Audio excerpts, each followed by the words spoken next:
We good? We got everything set up? Who's to say? Who's to say? Here we go. Are you just trying to navigate adulthood in a world that still expects you to have it all figured out? Welcome to This is 50 with your host, Travis Holmes. Hello. Such a friendly greeting. Hello. Welcome to This is 50. This is my I always start off slow. Sorry. I always start off slow because I'm trying to figure out how to form a complete sentence for starters, but how to convey what happened in the last 7 days here on the property. Nothing bad. Just a little misunderstanding or just a different view on the way I look at things and the way my wife looks at things. So welcome to This is 50. This is 50 is based on, oh, by the way, I'll be 53. I'm 52 right now. I'll be 53 this Tuesday coming up. Yep, 53. And been doing the show for 4 years now. So I've been, if I could finish a sentence here. You can tell I'm hesitant. You can tell I'm hesitant of diving into the show. I'm trying to get right in my brain how to get all this out and not sound like an asshole or not sound like the bad guy. But this is my mental health show. This is the show that I have to get the thoughts and everything out of my head and just observations and things that hopefully it'll connect to someone else out there and go, hey, I feel the same way. So I'm not the only dumbass out there or whatever the case may be. Some is fun, some is serious, but for the most part, you know, when you go from being a teenager and then a young adult and then a middle adult and then now you hit 50 and the whole world looks at you a little bit different. They expect you to have all the answers and you realize that you don't. So this is how the show came to be. We had, how do I want to start this? The incident that took place was New Year's Eve. So there was a conversation between my wife and I towards the end of the night before the ball dropped and stuff that I laid it out and said, no, this is the way I feel about this situation. And she's like, but this is the way I feel about this situation. And I go, I understand that. I understand where you're coming from, but you don't understand where I'm coming from. I know we're a partner, we're a group, we're a collective, you know, we're one unit, husband and wife. You're supposed to have each other's back. But I said, we as a collective unit have to understand that people aren't the same as you and I together. The way we look at things, the way we view things, the way our everyday activities, our everyday life, our responsibilities are different than everyone else's. It's what makes, you know, the human race the way it is. So, conversation back and forth. And, you know, the next morning you wake up and, you know, Happy New Year. Can you believe it's 2026? And you get the cold shoulder and you're like, what? I wasn't too happy about last night. Really? We were fine. And I guess she got to thinking about it. So now I told my wife I've never talked bad about her during this show at all. I won't say negative things about her. I won't say anything to make her look in a bad light. I will never do that. But the conversation we had, is the way she approached this incident is the way that a lot of people, not just her, a lot of people approach this incident that happened on New Year's Eve. And I'll dive into that here in a little bit. I don't think I'm friends with the neighbors anymore. Yeah, those neighbors next door, the ones that has 6 kids. He's an airline pilot, and they eat from the earth. They eat like grub worms and earthworms. They, raise their own chickens. Nothing wrong with that. But I sensed something the last, I don't know, this year. Let's put it this year, because last year we got this item.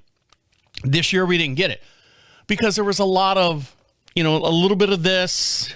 If you're watching this here on the YouTube video, a little bit of this. Nothing negative, nothing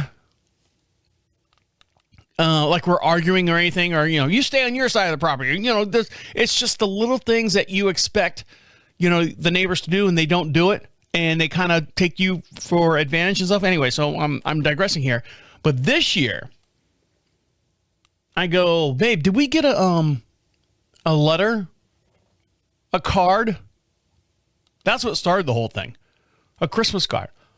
We normally don't get Christmas cards from anyone because we don't send them out. So why should we get any kind of Christmas cards?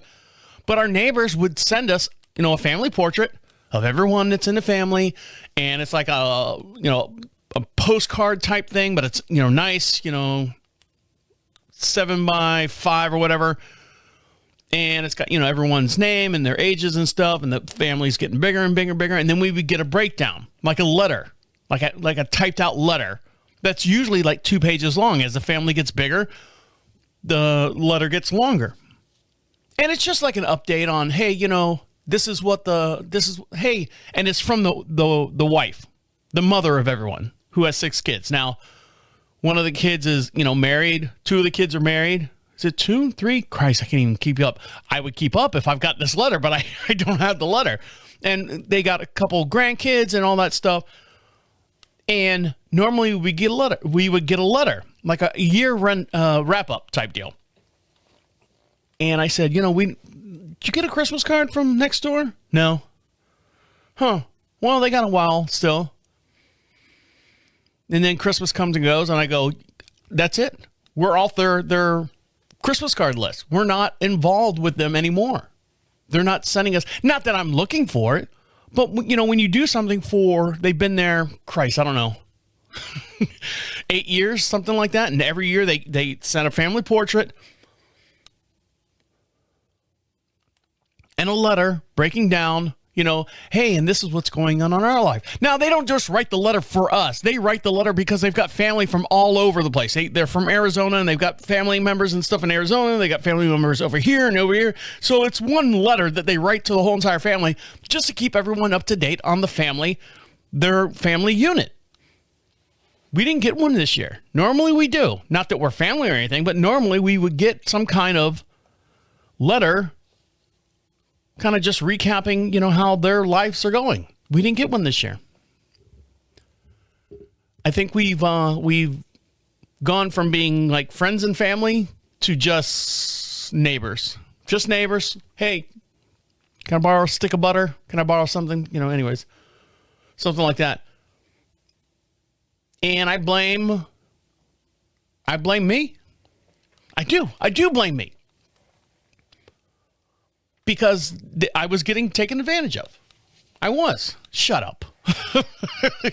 No, really. They would come over all day long, borrow shit all the time. Can I borrow a tractor? Can I borrow this? Do you mind doing this? DJ the show. Can you be an MC at this and all this stuff? And then I go, hey, can we reciprocate this? Can I have you come over and help me? Well, I'm kind of busy. I'm kind of this. And they're men of God. They're a family of God. And because I don't go to their church, or I'm not part of their flock, I'm not part of their fellowship, I'm kind of looked down upon, looked bad upon. Oh, we can convert him. We could change him. Come on, we can change him.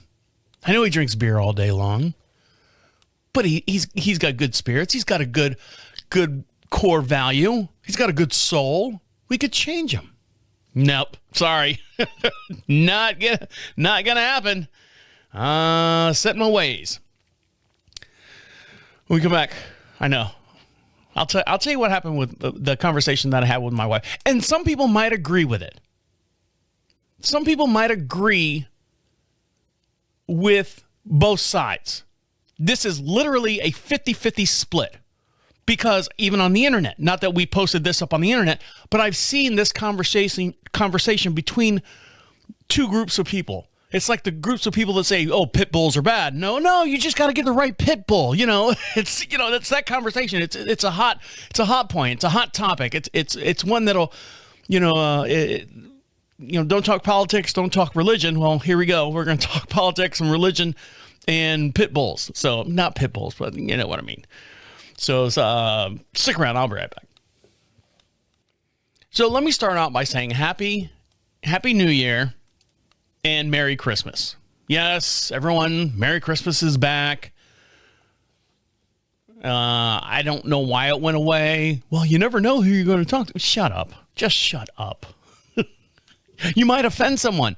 Then do me a favor. If you're Jewish and I say, "Hey, Merry Christmas to you," and if they turn around and go, "Well, Happy Rosh Hashanah to you," I'll be like, "All right, cool. That's what they do."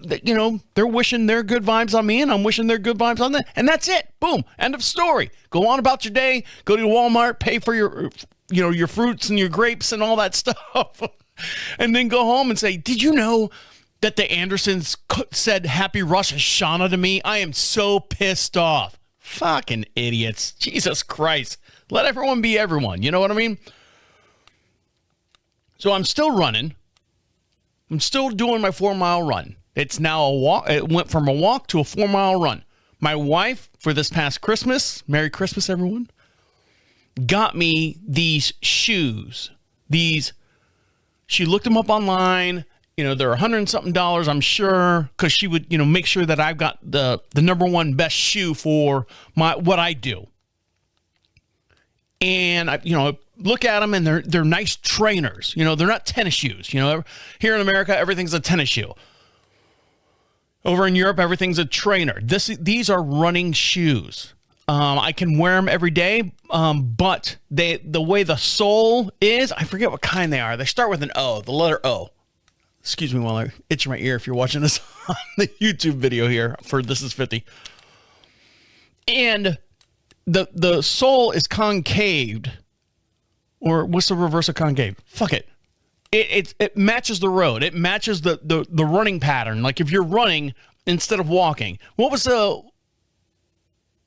one Skechers that they had? They were called like pump ups or something like that, where they would rock.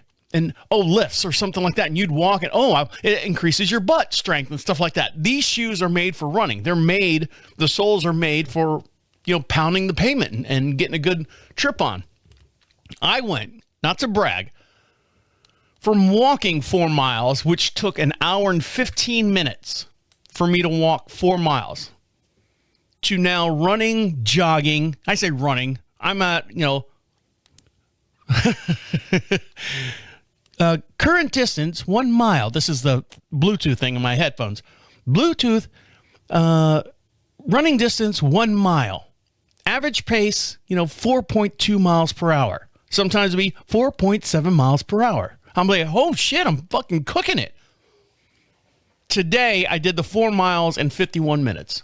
That's not bad. Took me 1 year to do, less than that. Took me 6 months to go from an hour and 15 minutes to 51 minutes. And that's out there Monday through Friday doing it. Now I got these brand new shoes. I got God's shoes on. I'm doing well. I'm doing good. I feel it. It's cold out there, but I'm feeling it. My wife says because of me running, and it took, I'm not going to lie, it took a while for my body to build muscle, like in my knees. My knees weren't made for doing that.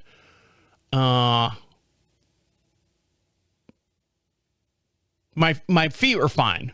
It's my knees, like I don't know what you want to call it, and then I get like a little twinge behind my thigh, like a Charlie horse, but it doesn't really like activate. You can feel it. It just doesn't go. It doesn't go lock you down.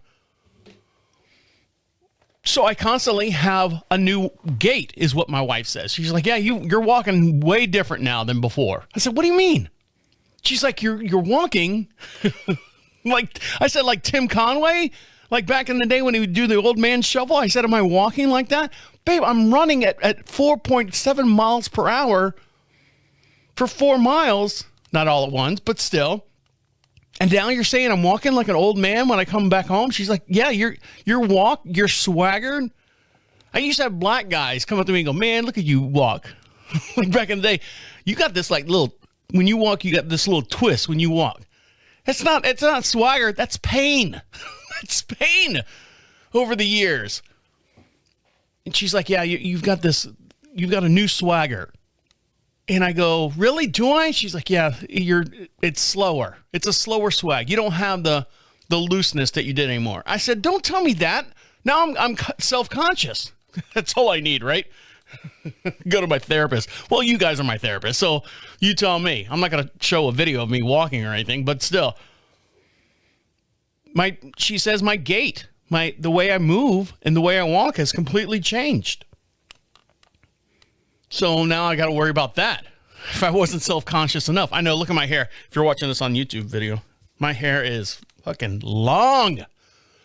It's getting there. We'll cut that up.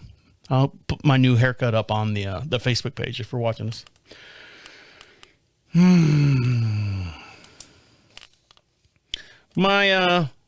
So for Christmas, my dad, what do you want for Christmas dinner? I like to do a ham. All right. We can do a ham. Ham for Christmas dinner. No problem. Well, since you guys bought the turkey and stuff for Thanksgiving, I want to participate. I'll buy the ham. All right, Dad, fine. You can buy the ham. Now, as you guys know, I drive up to Walmart every Friday and I get, my grocery shopping and all the stuff. And that's how I communicate with my audience, my community. I do it once a week. I don't leave this property. And we sit on about 20-something acres here, 22 some odd acres here. And I never leave the house. This is my full-time job. So, Dad, when I go to Walmart, I do my grocery shopping, and then it's gotten to the point where he orders his groceries, and I pick them up while I'm there. I said, Dad, throw a ham on your order. What size should I get? I don't know. How do they come, Dad? I mean, what does online say? Because, in the store, you can literally, pick them up. It's got the purple tinfoil, wrapping on them. Oh, this one's 5 pounds. This one's 4 pounds. This one's 9 pounds. This is 12 pounds, whatever. And you're like going, and you're holding it like shaking a baby. How long is this going to last? That type deal. He goes, they got a 4 pound and a 9 pound. Fuck it, Dad. How much is the 9 pound? $27. Get the 9 pound. We'll have sandwiches. We'll freeze them, whatever. And he gets the spiral cut, already pre-cut. I love ham. I know, Dad. Oh, I can't wait to have some ham for Christmas and have leftovers and all that stuff. And I'm like looking at him like, all right, fine, cool. So we do the ham. Christmas Eve dinner comes because Christmas Day we just do sandwiches and stuff. Christmas Eve is the big sit-down dinner. Our Heavenly Father, we're sitting around to our Heavenly Father, we bless this food as we coming and nourish to thee and make it well and for those of all occasions, and blessed are the people that cook this food and may it, strengthen thee and hopefully all damnation and, what pleasing to thee and Jesus, Lord, our God's name. Amen. All right, good. Let's eat. God's neat. Let's eat. So we eat. Ham goes in the refrigerator. Christmas Day comes around. We're opening presents, and it's just my wife and I and my dad. So we just kind of go around in circles. You go. No, you go. No, you go. Lunch comes around. We're still opening presents.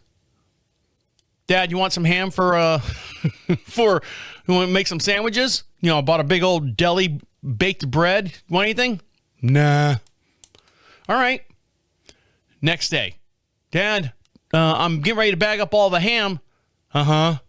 So how much should we leave out? I'm kind of hammed out.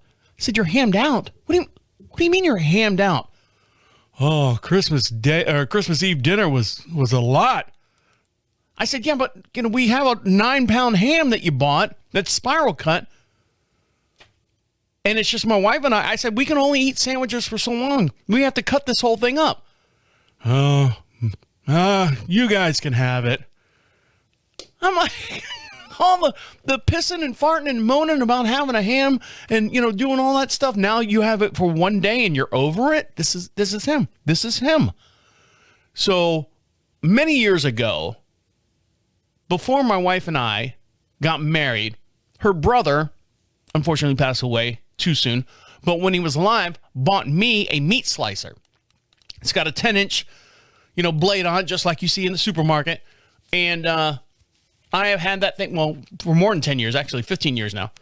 And I use that thing all the time when we have like big, large cuts of meat. So I said, babe, we'll break out the meat slicer and slice these up in the slices, ham slices, because the spiral ham only goes down so far and then it's a big hock. And you got to trim the hock off the bone. And, package them all up, put them in the deep freezer. I said, we have got ham for days, for ham steaks, ham sandwiches, ham potato soup. Oh, that's good. Because I had a whole bunch of chunks like leftover that wouldn't fit through the meat slicer. I'm like, ooh, chop these up, make potato soup with ham. I know everyone's starving right now. But I couldn't believe my dad was like, no, I'm all hammed out. Then we should have gotten a smaller ham, Dad. We should have gotten a smaller ham.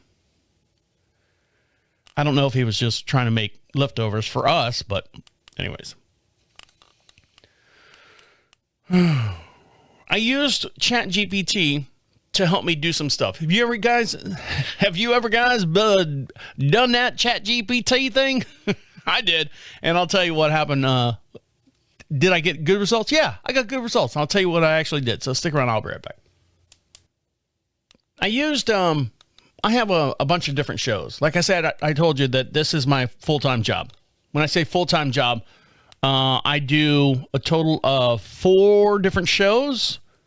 This being one of them. I do this every Friday at 3 p.m. Eastern Standard Time. We live just outside of Charlotte, North Carolina, a little town called Marshville. We have horses and chickens and animals and all this, cats and all this stuff. It's a big property. It's a lot to do. It's a lot to take care of. And if you're watching the video right now over on YouTube at This Is 50 Show, you can see the banners behind me of all the different other shows that I do. So it's like Monday through Friday, I'm constantly in this studio. This is my full-time job. Like I said, one of the shows that I do it monthly because it's a satire show. I kind of record a bunch of phone calls and set things up, and it takes a lot of editing, and it's all drawn out. There's over 500 something episodes right now. I've got another 50 to 60 of them sitting in the bank I haven't even touched yet. So I take 1 or 2 days off, and I pump out like 10 episodes at a time. It's satire. It's kind of like you remember the Jerky Boys where they used to do crank phone calls and stuff, and it's that kind of scenario. But with today's technology and the way social media is and getting videos and stuff out there, the show that I do is called Bad Calls. But it's strictly audio. There's no video recording. There's no nothing. So I'm sitting here for the longest time, for the last however many years I've been doing this, literally like taking the video, editing some kind of static image behind it. I know I'm getting really, really nerdy for you guys, but this is what my lifestyle is, and I'm trying to spit this out because this is my mental health as far as me getting stuff out of my head and out on paper, and this is my paper that I'm doing, so this is what you get. So for me to take the audio and pump up the volume, dance, and get all the mixes right, and then put a static image behind it, and then have an overlay behind it, and then now I have to go and get it on the social media platforms, and you're like going, okay, now TikTok's come around. It wasn't around for a long time, so I was strictly doing YouTube and Facebook, and now I have got to correlate TikTok in it, and then Instagram, and all this other stuff, and I'm working. And it just gets to be a pain in the butt because I literally sit there on whatever day I take off to do this show, to pump out 10 episodes. And I go, fuck, what are you doing today, babe? I got to do the Bad Calls show. Really? Yeah, it's a new month. I got to pump out another 10 episodes or whatever. So I do it and I pump it out there, and then I see the results. I'm like, oh, this is great. So fast forward to modern times now. There are so many There's so many websites that help you do your work so much better because of AI. One of the programs that I use, I say programs, it's just easier to say it. You say app, I'm thinking like calculator. Oh, you got an app on your phone? Yeah. On my PC here, I've got a program. It's called Opus Clips. I use Opus Clips to edit all the short length videos that you see throughout all the different shows. Now I go in there and tweak them a little bit and I tell it what to do and all that stuff. But to make 30 some odd short length videos would take me a week to do. So I would not make 30 videos. I would sit there and do 1 or 2 videos and I pick out the best spots. But now Opus Clips comes around. You can dump everything in there. AI picks it out. You get some like little key phrases and stuff and boom, spits it out. Chop, chop, chop. Fix this, fix this. I'm done within an hour. Boom. On to the next project. Unfortunately, with the bad calls, I can't do that because I physically have to put a static image behind the audio. Found out after spending a couple $100 on a couple other programs. I'm like, this is not working. This is not working. It's not doing it fast enough. I asked ChatGPT. Yes, Travis, how can I help you? Give me a program. I put the prompt in there and I pay for ChatGPT. So that's one of the expenses that I have. And I got the premium package. So I said, hey, ChatGPT, is this possible? And I'm typing here on the video of your, fake typing. It says, yes, you can do this. This is what you need to do. And it, lists everything out. I said, okay, let's do this. And I highlight on it and I said, let's do this. This looks like I can do this. It literally, now granted, it took me about 2.5 hours to get it to tweak down to exactly where I want. I want the image this way, make sure that it knew where to pick the audio from and do the batch files and all that stuff. But it literally wrote me a program every time I needed something done. It used Python, it used CCD, it used a whole bunch of other things. And it said, okay, this is what you need to do. And I opened it up and I ran it and I said, well, it's not doing this. I said, and I do screenshots and it would look at it and go, okay, well, I see the problem. Let's fix this. I'm tired of doing the voice, by the way. I see the problem. Thank you for the screenshots. And it's always complimenting me. It makes me feel so good. I don't know if you've seen the South Park episode where Randy's sitting there. He's like, oh, that's a good idea for a business. Yeah, you should do that. You would be really good at it. So it's no lie. That's what it does. Oh, thank you so much for the screenshot. Thank you so much for the screenshot. I now see the problem. It's a simple fix. Don't worry. You are almost there. It gives you all this vote of confidence and I'm sitting there, okay, ran the thing and only do one file at a time. You don't want to bog it up. Make sure that it works before and sure enough, God damn it, holy hell, Jesus, fuck balls. I know. Get flagged all over the place. It fucking worked. The problem is that I'm dealing with now is my PC, my tower, the main brain that runs all the different shows is so fucking bogged down with everything else that it takes so long to do it. Not me to do it, but for the computer to sit there and process all that. Like if I shoved like 20 shows in there and said, okay, here's 20 shows, here's 20 audio clips, do the static image, do the wave overlay, do this, make sure it has a title, make sure it does all this stuff. It takes so long for it to process or render, as they say in the business. When I say it takes so long, it takes for 20 episodes, it takes almost an hour and a half. But I can set it and walk away. So I was so amazed that I was like, look at all the money I'm saving. Time? That's another story in itself. So I use ChatGPT and this is not a promotion for ChatGPT or the bad calls, but if you want to see, the bad call stuff, we're available on TikTok and all the other places and Facebook and all that. So there you go. So I'll get to the conversation that my wife and I had about New Year's Eve here in a second, but I gotta build up. Like I always do, I got to build up the scenes and the, not scenes, but the different items, different scenarios, different vignettes that happen leading up to that point of New Year's Eve and New Year's Day.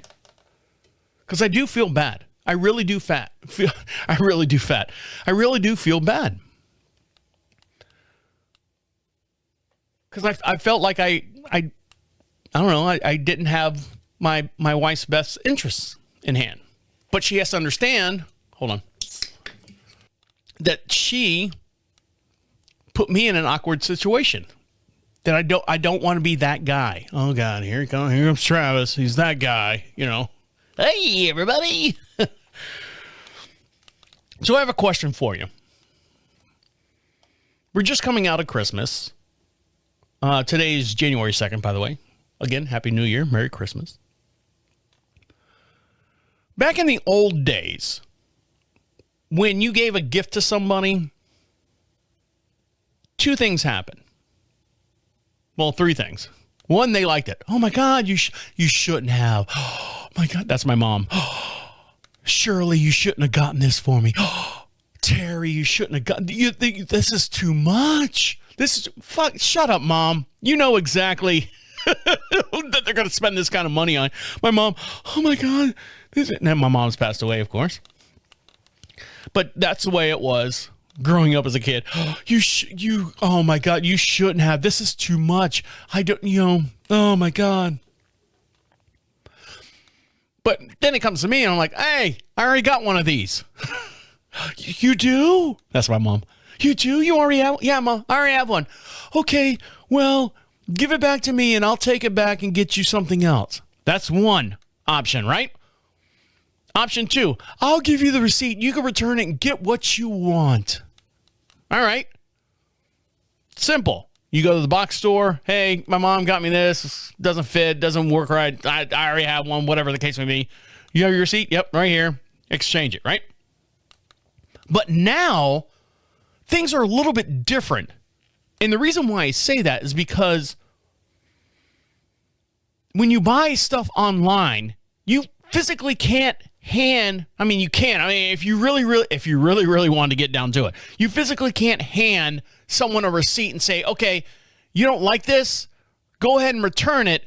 It's going to put a credit on my account, and then I'll buy you something else that you want. No, you don't do that. What happens? Oh, give it here. I'll return it, and I'll maybe get you something else. That's the thing. Never happens. Does it happen? Like if you bought, all your friends' stuff on Amazon, right? Let's just say your whole entire Christmas shopping was on Amazon. Oh, you don't like the sweater I got you? Give it back. I'll send it back and I'll get you something else. But then do you? The reason why I say that is because my wife and I,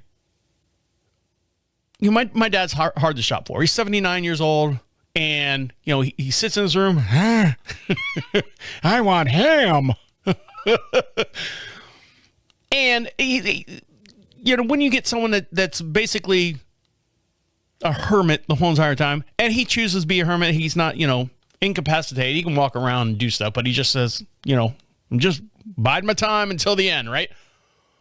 He has a chair, and if you're watching this here on the YouTube video, the chair I'm sitting in is the chair that we bought him. This is a brand new, and it's like a gamer type chair. It's, it's leather, it leans back, it's got the high back on it. I don't need a chair up here, but my wife's like going, he doesn't like the chair that we got him because it is narrower than the chair that he has. The chair that he has currently is a gamer chair, but it's a little bit more luxurious. It's wider. It's got the wraparound, the shoulders wrap around a little bit more. It actually does more things, like it leans back a lot further. It's got a spring that pulls the seat back up. It's just all around a better chair. I don't need all that fancy stuff. So I just have a regular office chair, and my wife goes, well, he doesn't want that chair. Why don't you take it? And we'll get him something else. No, we're not. Well, you know what we're going to do? We're going to fix his chair because his chair, the bolts are all loose and he'd lay in it and it creak and, he'd worry about it flipping over and stuff. So I took the time and tightened up all the screws and all the bolts, and I took the thing apart and I wiped it down and I cleaned it and blew all his fucking potato chips and old man dandruff out of the cracks of the chair. The vinyl cover was coming off and the fabric was showing underneath, and kind of, bought him a new cover for that and lubed up all his wheels. I sprayed him down with lubricant and got all the dirt and crevice and nacho chips and whatever he eats in there and all this. And I cleaned it up and wiped it down and armor-alled everything and everything. And now he's like, it's like a new chair. I'm like, yeah. So I'm going to take this $200 and some odd chair and bring it up to the studio. Am I going to get him a new chair? You had your chance, Dad. You had your chance. You could have taken this chair and been done with it and been miserable, but not for nothing. The chair that he has, I fixed it, and it's solid as it was. A couple of the bolts came loose, the Allen keys and tightening and mechanic stuff. I fixed it all and tightened it up. All he had to do was ask. Would have saved us a lot of time, a lot of effort in finding him something. It was just my time and effort to fix the chair that he actually has, because he's had it for, no lie, probably close to 25 years.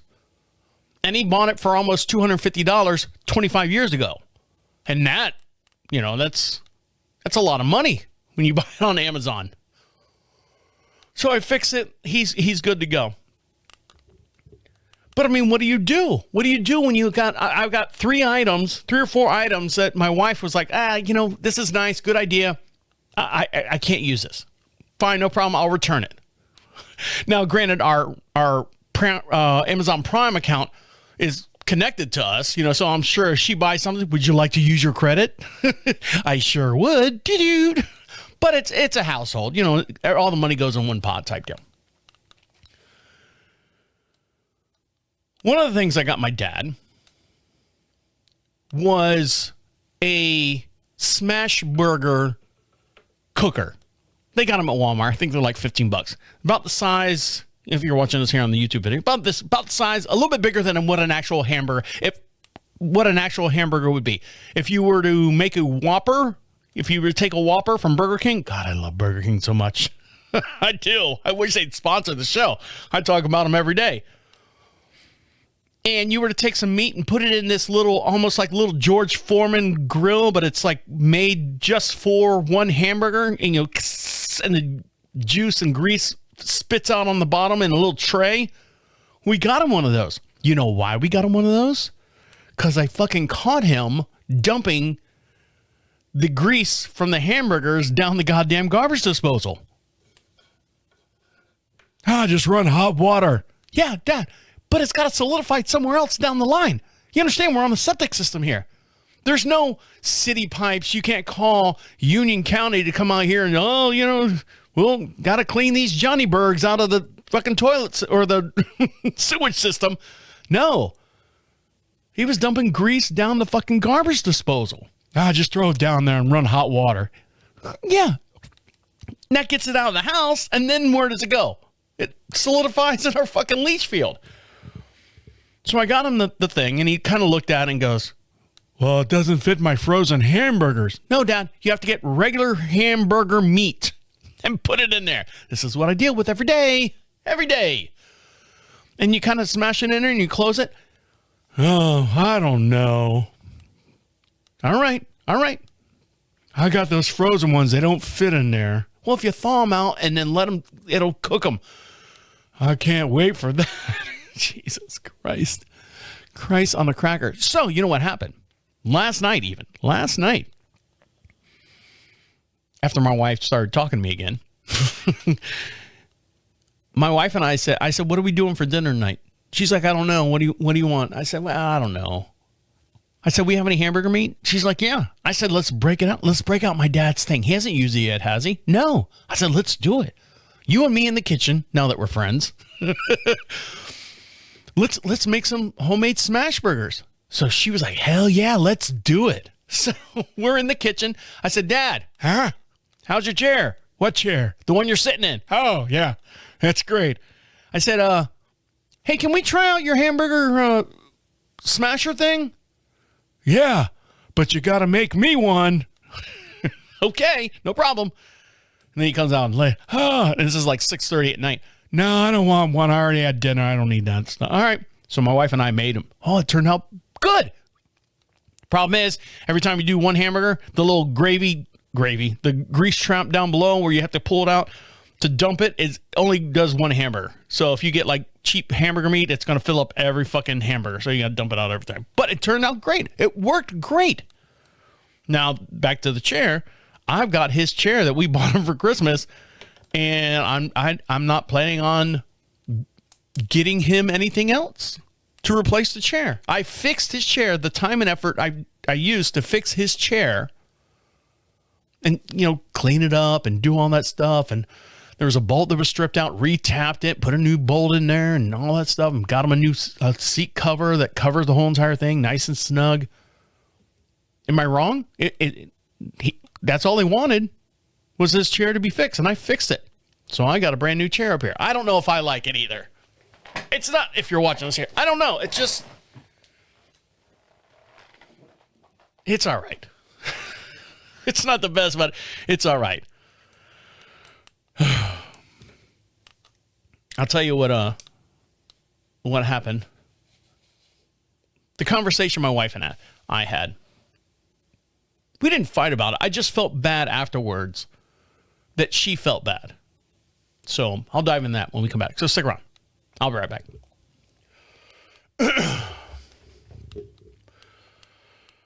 All right.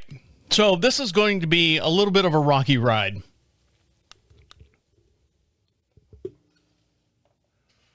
Because I know there are some people that we know that listens to this show. When I say we know, my wife and I know. So if you're listening to this is just a conversation that my wife and I had.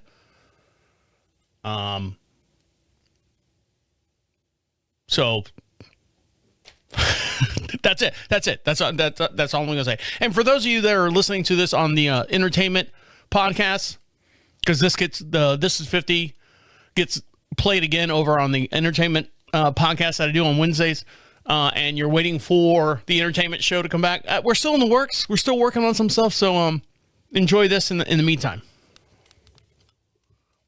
Let me start out by saying my wife comes to me. I say comes to me. I always say, let me start this. Let me start the story this way. Horse people are fucking weird. Okay. The reason why I know that is because my wife and I have been together for 19 years now, coming up on 20 in September. No, we'll be married 11 years this March coming up. By the way, we're going to Europe. Dive into that next week. So been together 19 years. She's always ridden horses. She's always been a horse person. She's always done that stuff. I understand that. I completely understand the horse community. I understand it so much that I actually do a horse show on Monday. And during the horse show that I do on Monday, I've interviewed and had guest speakers on the show, from vets to farriers to body workers to everything. If you're involved in the horse community, I've had you on the show. And horse people are weird. The reason why I say that they're weird is because they're different than dog owners. Okay? Dog owners, hey, you're a dog. I'm a dog. I'm a dog. Dogs basically, unless they're in some kind of training facility and they're show dogs or something like that, basically a dog is a pet, right? We have horses here on the property. They are pets. They were working horses at one time. They were show horses. We've retired them. So now that they're technically pets, they're lawn ornaments. They go out there and they eat the grass and they do all that stuff. We do have horses or a horse right now that's in the show facility training system. That's off campus that we call it. Off campus.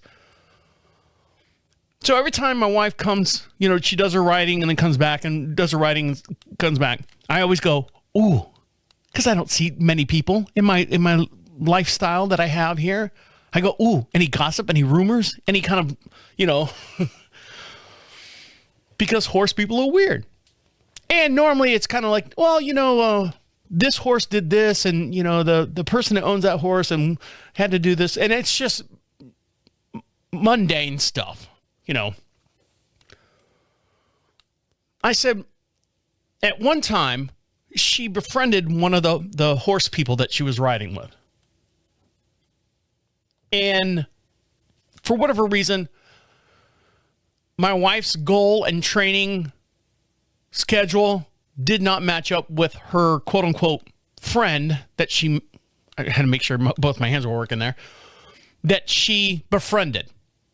Her goals, the friend's goals were different and skill level was different and so on. So they really didn't connect. So they kind of just went their own way, right? Pew. So now and then I ask, hey, have you heard from, such and such lately? Nope. I said, oh, that's a shame because she was nice. I liked her husband. She had a kid. Adopted a kid. And, I was like wanting my wife to have horse friends that we could kind of connect with that were on our age level and stuff. She's like, no, I don't really talk to her anymore. Oh, really? Okay. Yeah, sometimes you just don't click. Sometimes people just, you're friends for a little bit and then, oh, you're a this. Oh, you like green tea instead of sweet tea? Oh, we can't be friends anymore. It's that type of little stuff, right? So one of the days that she comes home and he rumors and he gossip, anything going on, and he like gossip juicy stuff because I dig it. I'm like, oh, really? I'm a little sorority girl when that comes around. She said, yeah. I said, ooh, this sounds exciting. She goes, the one lady that, remember what's her name? I said, yeah. Well, I don't think her and her husband are getting along. I said, really? How come? She said, well, he feels like he is being put on the wayside because she's dedicating all her time and effort towards the horse. I said, okay, I can see that. She's like, what do you mean? I said, well, how long have they been married? Oh, 20 years maybe. Okay. And they have an adopted daughter. Yep. They're going to adopt. Okay. And so she's dedicating all her energy towards riding a horse and training on a horse and doing all that stuff. She's like, yeah. I said, I can see that. She said to me, what do you mean by that? I said, babe, I understand completely. I said, I would not be with you, around you, or anything like that and think that I am her number one, but I understand that there is a commitment. There is a goal. There's a yearning for achieving that next goal on a horse. I understand that completely. It's the same thing that I do here. I don't expect her to understand why I do 4 fucking podcasts when I could just do one and just concentrate on one and just make that one, make all the money. Unfortunately, it doesn't work like that for me. I've got to do 4 different ones, and that's how I generate income. I know everyone, you make money doing this? But I don't expect you to understand that. And I don't expect her to understand it. So where I'm going at is, I said, babe, I know you're a horse person. I know that your whole entire world, as far as decision making and vacations and all that stuff, revolves around what are we going to do while we're gone or something like that, or the weather's not right or something about horses. I understand that completely. Okay? This is weeks ago. I said, so do I feel like number one? I said, I don't feel like number one all the time, but I expect that. I'm not upset about that. I understand that when it comes to horse season and horse shows and all that stuff, I understand that if I've got a hangnail, I don't expect you to tend to my needs. I'm a pretty independent guy. I'm a self-reliant guy. I don't need, congratulations. I don't need your full undivided attention. I am okay with that. I am. So she was saying that her husband felt that after 20 years, now he's feeling like he's being neglected. I said, well, that's his thing. I said, my wife goes, you really feel like you're not number one? I said, babe, I understand. I'm not saying it negative. I know there's a joke that some of the guys, when they sit around and the wives are doing the horses. One of the husband goes, I wish my wife would talk to me like that. I wish my wife would take care of me like that. It's a joke. We know that collectively as a group, as a male group in a female dominated, at least where we're at, world, that we are not high on the priority list when things like this happen, when shows happen, and it's dedication and all that stuff. We understand that we're there for support, and that's what we're there for, to drink beer, eat steak, and show our support, and do what we can to help our wives do our thing. She's like, I said, She's like, no, just, it's interesting. You've never expressed that to me. I said, well, I didn't know I had to. I thought we were good. I thought you knew that I supported you to do this stuff. She's like, yeah, but just to hear you say it, it was like, And she kind of goes, I understand. I said, okay, cool. And that was a couple of weeks ago, or about a month ago. Let's take that back. About a month ago. So what happened the other day, we're rolling into New Year's Eve. Now, our neighbors, not the ones that, not the plantation family next door that's got 6 kids and 4 grandkids and all that, not them next door. The opposite neighbors, they're Filipino from Hawaii. They're hardly ever there. They work at one of the chicken processing plants, and it's him, his wife, the daughter, a cousin. The father lives there. So it's a house full of people. I mean, they all shack up together in one house. And they're constantly, if one's coming home, the other one's going to work. They all work at the same chicken plant. And they're pretty quiet. I mean, I say pretty quiet. They are quiet. When it gets to be football season, they have the occasional parties on the back porch there, and in the country, sound travels. We don't mind that. They're not loud. They're not rambunctious. That little screaming and yelling now and then, hooting and hollering for their favorite teams. They're good. So we've been in this house for almost 12 years now. And of course, living next door to them, the Hawaiian family. The first couple of years when we lived here, and it's New Year's Eve or 4th of July, they would reach out because we had horses on the property. You can see where I'm going with this. Hey, we're going to do fireworks. Just to let you know because of your horses. Hey, great. We'll get some sedative. We'll reach out or not reach out. We'll sedate the horses a little bit. And the sedation is basically like giving someone Benadryl. They get a little sleepy and they're not all rambunctious and stuff. So for the last 6-7 years, they haven't had any parties. I don't know if they've had the time off or they've taken the party somewhere else, or, kids get older and, attitudes and philosophies changed and all that stuff.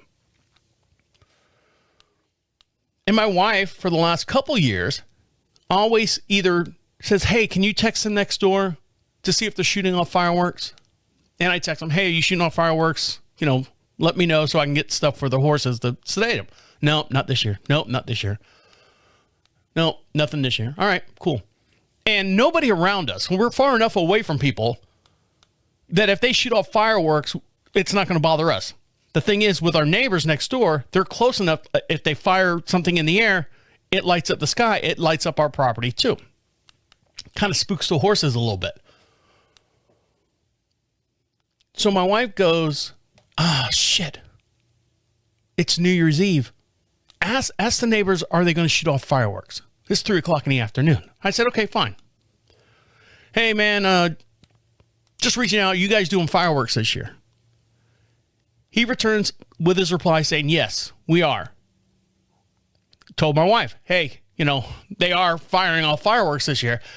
She's like, oh, shit, I don't have any sedatives, so I've got to go get sedatives for the horses. Well, of course, New Year's Eve, the vet's office is closed. The doctor's office is closed. The mobile vets are closed. And she can't get the sedatives. So she goes to where off campus that horse is being trained, grabs some sedatives because they've got a facility there and they, medicine cabinet, they can grab whatever you want. And she comes home. She asks, hey, ask him if they're doing the fire up in the air type stuff, or they're just doing like the sparklers and stuff on the ground, the fountains, you light them in fountain. So I said, hey man, fireworks that you're firing? Are they going up in the air and or are you doing the driveway stuff? He said, I don't know. I won't know till my guy gets here. Okay. He goes, probably up in the air stuff. Now, he's Filipino, so his English is a little broken. So I don't think he understands where I'm getting at here. I'm hoping he does. We've been here for 12 years. He understands. So my wife goes, well, I can't give the sedative until an hour. You know, it takes an hour for it to kick in, I guess. I said, okay. She said, text him. This is New Year's Eve now. Text him. When is he going to start firing off fireworks? I said, babe, I'm not texting him his itinerary as far as him shooting off fireworks. I'm not. Let him. I said, if you need to do it now, do it now. It's like 7:30, 6 o'clock or whatever. She's like, no, because it only lasts for about an hour and a half. It takes an hour and it only lasts for an hour and a half and then it tapers off. I said, well, the worst case scenario, midnight is the accoutrement, you know, the bam, bam, bam, bam, bam, bam, bam, bam, you know, fanfare and all that stuff. I said, let's wait till 11 o'clock, give them then, or 10:30, whatever I said, and just do it then. She's like, I'm so upset. I said, what do you mean you're upset? How come he didn't tell us that he was going to have fireworks and stuff late at night or this time around? I said, he doesn't have to. It's our job. It's our responsibility. We're the one with the horses. Well, he did it every time before. I said, yeah, but babe, he's not a horse person. He's got a total different lifestyle than we do. What do you mean? I said, babe, this is where it gets really, really deep. I said, I don't expect people outside of us to know exactly what goes on with horses and stuff. Well, he did that the first couple of years when we were here. I said, yeah, he did it out of courtesy. He doesn't deal with horses all the time like we do. Every decision, everything that we do, we have to make sure that the horses are involved or taken care of and stuff, which I don't mind doing. I honestly do not mind doing it. It's rewarding at times. Well, he should have let us know. All right. He forgot. Maybe this was the last man. We don't know what his lifestyle is. So 10:30, 11 o'clock, we give the horses the sedatives, and it's basically like a handful of literally horse pills. Shove it down the horse's throat. Swallow those. And we're standing on the driveway, leaning on the pasture fence, watching the horses. Midnight comes around. The next door neighbors, who were quote unquote shooting fireworks off in the air, were not shooting fireworks off in the air. They were shooting guns. Bam, bam, bam, bam, bam, bam, bam, bam, bam, bam, bam, bam, bam, bam, bam, bam. If you've lived out in the country, you've heard those noises before. It's not unfamiliar. Even in the springtime here, we hear them all the time around us. Bam, bam. And it's people target shooting. You're allowed to do that where we live. We live in a very, very rural, very agricultural area. Are they shooting hunting rifles next door? No. They're shooting pistols. They're shooting Glocks. They're shooting nines. They're not gangster, but, they're shooting stuff in the field behind them, which is completely empty. And I don't know if they're target shooting or they're just firing it to hear the loud gun, or they don't get to shoot guns that often. And you could hear a group of like 3 or 4 of them all firing in one direction. You could see the flares from all the guns going into the woods and stuff. And my wife is like going, that's not fireworks, that's gunfire. I said, I know it is, babe. I don't want to say what's the difference, but what's the difference? It's still a loud bang. It's not the big, ooh, ah in the air. It's them. Now it lasted for about a half hour. And it wasn't constant. It was like, bang, bang, bang, bang, bang, bang, bang. And then they'd reload. And they're like, how many bullets you got left? How many, and that gets expensive. Them filling up the whatever guns they got going on and stuff. And so that ended, and my wife was like really, really upset about them not saying or telling us that they were going to shoot off guns rather than the fireworks. Where am I at on time here? All right, let me take a quick little break and figure out, not figure out, but I'm going to tell you how this story wrapped up. So stick around, I'll be right back. So the neighbors are shooting off guns. I didn't see any fireworks next door. I think because they have kids, like teenage kids, and I say teenage kids, like 13 to 16 maybe, a couple girls, maybe a boy or two, like high school friends or something, and they're doing the fountains, the classic fountains that, you know, you light them and they on the driveway and stuff. Meanwhile, the adults that have come over, you know, friends of his, are shooting guns and, you know, bang, bang, bang, bang, bang, bang, bang, bang, bang, bang, and then it would stop. And then however long it took them to reload, or another one would go bang, bang, bang, bang. So my wife and I were out there on the driveway, and, you know, 3, 2, 1, ball drops, Happy New Year. You can hear everything, you know, pop, pop, pop, pop, pop. I said, we'll stay out here until everything kind of calms down. I didn't mind. I, you know, we're sitting on the fence. The horses were fine. They were just kind of looking around and stuff. They were kind of sedated, but you can tell horses when they're intrigued by something, their ears will move in and out. You know, in and out. They listen to the world, or they view the world through their ears. You know, they move their ears one to the left, one to the right, you know, that type of stuff. They really don't rely on their eyesight. They rely on their ears and their hearing and stuff. I know too much about horses. Trav, I never knew you knew this so much. Oh, yeah, I do. Yeah. So everything kind of calmed down a little bit. So my wife and I goes, okay, well, let's stay up for a little bit to make sure that the horses are okay and, you know, make sure everyone kind of goes to bed and relaxes. So my wife and I are playing cards. We're having a good time. We're, you know, listening to the radio and just kind of back and forth. And I said, okay, you know, we ate something, and I said, you know, let's go to bed. It's, you know, Happy New Year's, you know, 2026. Who would have thought, you know, when I was born in 1973 that I would live this long to see 2026. Now, my wife was born in 1980, so she was like going, yeah, I never would have thought, you know, 2026 is so weird to say. I said, yeah, it's really, really weird to say that when you were born in the 1900s, as the kids say. So the next morning, you know, like clockwork, we went to bed, I think, like 1:45, which is no, you know, I'm normally in bed by 9:30. You know, my wife's in bed by 11 o'clock. She watches her shows and stuff, but we were in bed by 1:45. I was up at, I think, 7:45, which is late for me, but what do you expect? You know, drinking beer and partying all night long. And I wake up and, you know, I reach over and she's like, yeah, I'm awake. I'm like, okay. And she goes, I said, are you okay? Something bothering you? You know, good morning, Happy New Year, you know, smooches and all that stuff. And I said, you're being kind of short with your answers. I said, are you okay? Is something bothering you?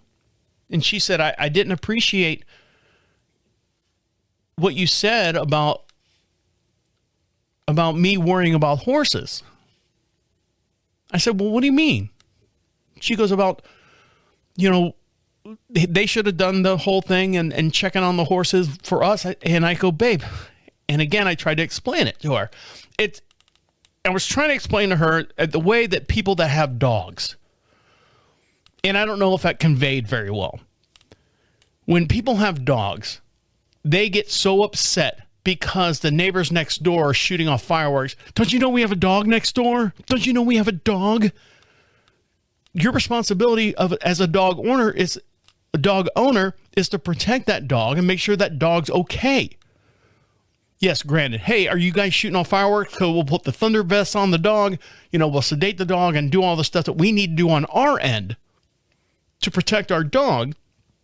But I don't expect you to change your whole entire itinerary based on what you're doing. Now, if you get crazy and it's, you know, Thursday on the, you know, middle of September, and you're shooting off fireworks, yeah, we can talk about that in a different time. But if it's New Year's Eve, you're like going, hey, this is our responsibility. We have to take care of this dog. Same thing with the horses. I said, we need to make sure that we're taking care of the horses and we're doing what we're supposed to do on our end to protect our interests, which are the horses. They next door do not have any responsibility other than being a neighbor and being a friend and saying, hey, I know you got horses. We're going to fire off some guns, maybe a little loud and stuff, just to let you stuff like that. But sometimes they don't think like that. They don't think like that because they don't have horses. So that's what I was trying to tell my wife. And my wife was like going, well, you make me feel bad about it. I said, you shouldn't feel bad. I said, but you have to understand that horse people, I didn't say horse people are weird, but that's what I'm saying. Horse people have a different perspective as far as what needs to happen when it comes to dealing with their horses. You can't expect the whole entire world to know what people who have horses go through. So you have to take that with a grain of salt, and you have to adapt. You have to move. You have to shift your ideals and your values, or whatever you want to label that, as to, hey, look, I have horses. It's going to get loud and, bang, bang, bang, bang, bang. I need to do something with the horses. And for us to reach out to them to say, hey, are you shooting off guns and stuff? That's our responsibility. It's not on them. It's on us, because they have dogs and stuff. Let's say we didn't have horses here. They have dogs and stuff. If I was to say, hey, I'm going to invite a couple of friends over, we're going to shoot guns off the back of the barn, which has happened before. Are your dogs going to be okay? Oh, yeah, they'll be fine. Okay, got the all clear. Fire away, Charlie. Big minigun out there. And I think back to the conversation that we had about her friend, and the husband was not getting along with the wife who had a horse. And I don't want her to mold me into that scenario, because I support her to death. I support her 100%. I just need her to know that, people are people, and why should it be? Or whatever the song is. That it's our responsibility. So that's it. That was the conversation. And I don't know if I'm on pins and needles or eggshells right now. I still don't know. Maybe we'll discuss it tonight. I don't know. But I needed to get this out of my head, and the whole timeline as far as how everything happened and stuff out, so I can have, a better grasp of the whole situation. All right, guys, I appreciate you listening to me work all this stuff out. I'll talk to you later. Okay, see you. Bye.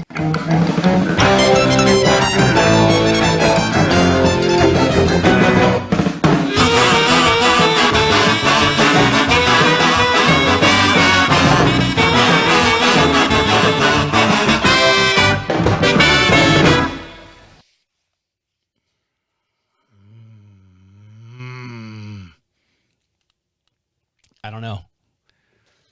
She's okay. She's okay. She'll be all right. Not that I'm waving off like it's bad or anything, but just the household's good. Until she cuts my hair. All right, guys. See ya. Take care.